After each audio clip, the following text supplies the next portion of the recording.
ಇವತ್ತು ಉಕ್ಕರಿಸ್ಬಿಟ್ಟು ಜೋಳದ ರೊಟ್ಟಿ ಹೆಂಗೆ ಮಾಡೋದು ಅಂತ ನೋಡೋಣ. ನಾನಿಲ್ಲಿ 1 ಲೋಟ ಹಿಟ್ಟಿಗೆ 1/4 ಲೋಟದಷ್ಟು ನೀರು ತೊಗೊಂಡಿದ್ದೀನಿ. ಅದಕ್ಕೆ ಒಂದು ಸ್ವಲ್ಪ ಉಪ್ಪು, 1/4ರಿಂದ ಅರ್ಧ ಚಮಚ ಉಪ್ಪು, ಮತ್ತೊಂದು ಅರ್ಧ ಚಮಚದಷ್ಟು ಎಣ್ಣೆ ಹಾಕ್ಕೊಂಡು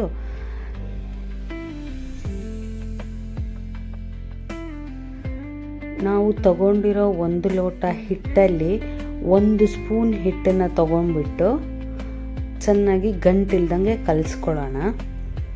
ಚೂರು ಗಂಟಾಗಬಾರ್ದು. ಇವಾಗ ಒಲೆ ಹಚ್ಚಿ ಆ ನೀರನ್ನು ಚೆನ್ನಾಗಿ ಕುದಿಸ್ಕೊಳ್ಳೋಣ. ಆ ನೀರು ಚೆನ್ನಾಗಿ ಕುದ್ದ ನಂತರ ನಮ್ಮ ಹತ್ರ ಉಳಿದಿರೋ ಹಿಟ್ಟಿದೆಯಲ್ಲ ಲೋಟದಲ್ಲಿ, ಅದನ್ನು ಹಾಕ್ಕೊಂಡು ಚೆನ್ನಾಗಿ ಮಿಕ್ಸ್ ಮಾಡ್ಕೊಳ್ಳೋಣ. ಗಂಟಿಲ್ದಂಗೆ ನೀಟಾಗಿ ಮಿಕ್ಸ್ ಆಗಿಬಿಡುತ್ತೆ. ಮುಂಚೆನೇ ನಾವು ಹಿಟ್ಟನ್ನು ನೀರಲ್ಲಿ ಒಂದು ಸ್ವಲ್ಪ ಮಿಕ್ಸ್ ಮಾಡಿಲ್ಲ ಅಂದರೆ ಇವಾಗ ಕಲಿಸ್ಲಿಕ್ಕೆ ಈ ಟೈಮಲ್ಲಿ ಕಲಿಸ್ಬೇಕಾದ್ರೆ ಗಂಟಾಗತ್ತೆ. ಅದಕ್ಕೋಸ್ಕರ ಫಸ್ಟಿಗೆ ಮಿಕ್ಸ್ ಮಾಡಿಕೊಂಡು ಇವಾಗ ಈ ಥರ ಗಂಟಿಲ್ದಂಗೆ ಸ್ವಲ್ಪ ಒತ್ತಿ ಪ್ರೆಸ್ ಮಾಡಿಕೊಂಡು ಕಲಿಸಿದ್ರೆ ಗಂಟಿಲ್ದಂಗೆ ಬರುತ್ತೆ. ಮುಚ್ಚಿಬಿಟ್ಟು ಒಂದು 2 ನಿಮಿಷ ಸ್ಲೋ ಫ್ಲೇಮಲ್ಲಿ ಬೇಯಕ್ಕೆ ಬಿಟ್ಬಿಡೋಣ. ಇವಾಗ ಹಿಟ್ಟೊಂದು ಸ್ವಲ್ಪ ತಣ್ಣಗಾದಾಗ ಕೈಗೊಂಚೂರು ನೀರು ಹಾಕ್ಕೊಂಡು ಚೆನ್ನಾಗಿ ನಾದ್ಕೋಬೇಕು. ನಾವು ಎಷ್ಟು ಚೆನ್ನಾಗಿ ನಾದ್ಕೋತೀವೋ ಹಾಗೆ ಎಲ್ಲ ರೊಟ್ಟಿನೂ ಅಷ್ಟೇ, ನಾವು ಎಷ್ಟು ಚೆನ್ನಾಗಿ ನಾದ್ಕೋತೀವೋ ಅಷ್ಟು ಚೆನ್ನಾಗಿ ನಮಗೆ ರೊಟ್ಟಿ ಎಲ್ಲೂ ಕಟ್ಟಾಗದೆ ನೀಟಾಗಿ ಲಟ್ಸ್ಕೊಳಕ್ಕೆ ಬರುತ್ತೆ. ಇದನ್ನು ಅಷ್ಟೇ, ಎಷ್ಟು ತೆಳು ಬೇಕೋ ಅಷ್ಟು ತೆಳು ಲಟ್ಟಿಸ್ಕೋಬೋದು. ನಾರ್ತ್ ಕರ್ನಾಟಕದಲ್ಲಿ ಹಾಗೆ ಹಿಟ್ಟನ್ನು ಕಲಿಸ್ಬಿಟ್ಟು ಬಡಿತಾರೆ.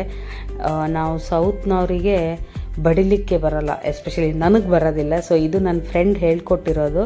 ಉಕ್ಕರಿಸ್ಬಿಟ್ಟು ಲಟ್ಟಿಸ್ಬಿಟ್ಟು ಹೇಗೆ ಜೋಳದ ರೊಟ್ಟಿ ಮಾಡೋದು ಅಂಥೇಳಿ. ನೋಡಿ, ಒಂಚೂರು ಕೈಗೆ ಅಂಟಬಾರ್ದು, ಅಷ್ಟು ಚೆನ್ನಾಗಿ ನಾದ್ಕೋಬೇಕು.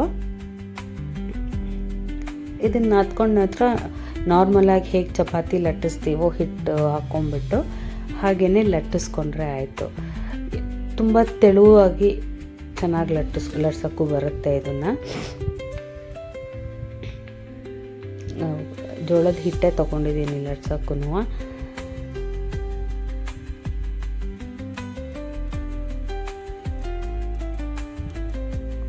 ನೋಡಿ, ಇಷ್ಟಗಲ ಮಾಡಿಕೊಂಡು ನಾನೊಂದು ಕಟರಲ್ಲಿ ಕಟ್ ಮಾಡ್ಕೊತಾ ಇದ್ದೀನಿ. ಯಾವ ಸೈಜಿಗೆ ಬೇಕೋ ಆ ಸೈಜಿಗೆ.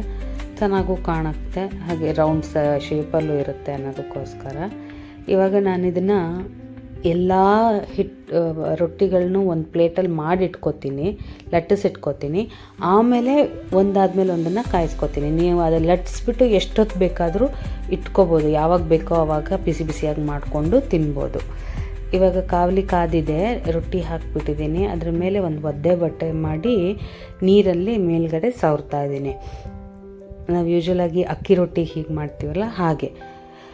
ಸ್ವಲ್ಪ ಹೊತ್ತು ಆಗಿದೆ, ಕಾದಾದಮೇಲೆ ಅದನ್ನು ಉಲ್ಟಾ ಮಾಡಿ ಕಾಯಿಸಿದರೆ ಇದನ್ನು ಉಬ್ಬಿ ಬರುತ್ತೆ ಚೆನ್ನಾಗೇ.